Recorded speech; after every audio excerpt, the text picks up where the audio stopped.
She was not bad at anything. But she was never the best either. In school, her grades were average. In sports, she was always chosen somewhere in the middle. In art, her drawings were neat, but never praised. In conversations, she listened more than she spoke. People often said, "She's nice, but nothing special." Her name was Elena. From a young age, Elena learned to compare herself. There was always someone smarter, faster, prettier, more confident. Every achievement she reached felt small when placed next to someone else's success.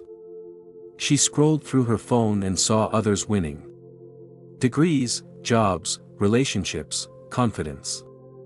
And slowly, quietly, she began to believe something painful. I am just average. She didn't say it out loud. But she felt it every day.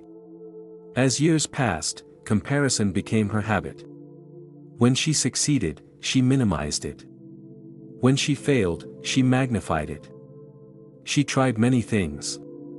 A new course, a new hobby, a new plan. But always quit halfway. Not because she didn't care. But because she thought, someone else will always do this better.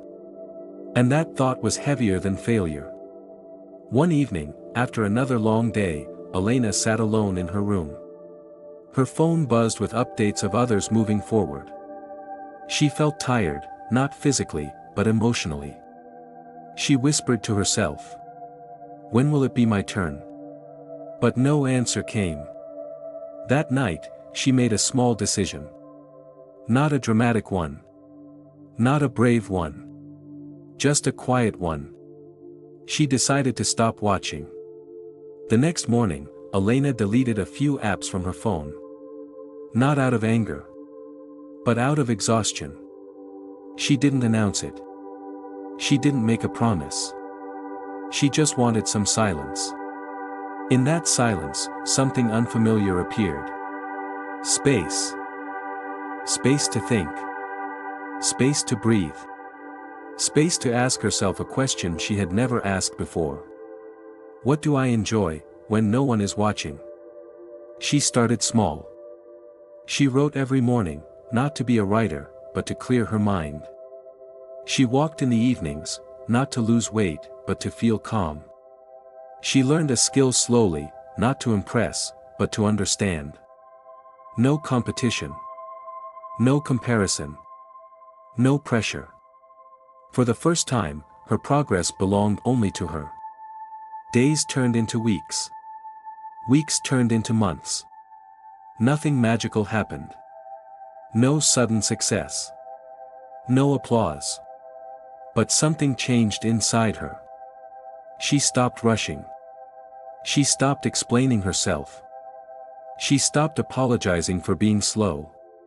And slowly, very slowly, she became consistent. Elena still failed sometimes. She still doubted herself. But now, when she failed, she asked, "What can I learn?" Instead of, "Who is doing better?" That single change made her lighter. One day, someone noticed. A colleague said, "You're very steady. I like working with you."